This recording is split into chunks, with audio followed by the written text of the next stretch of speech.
And we're back to learning Illustrator, and here day 119. Let me show you the bar graph tool. So the last chart that I've shown you was actually a column graph, and a bar graph is then 90 degrees rotated, but it works the same way. Activate it right here in this toolbox. If you can't see it, right click where you see a graph, then you should be able to access it. By default, it should be the third tool in this box. Left click on the canvas, type in your size, and then the first row I'll make the data names, X, Instagram, Facebook, YouTube.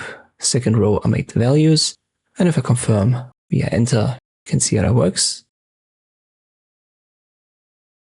Let me add a second row of data values.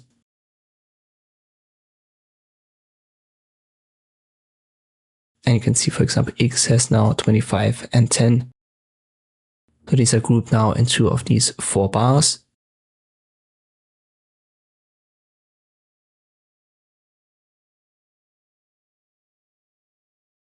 You also have the flip option here, and in this case, it simply puts names from the legend right here on the y-axis.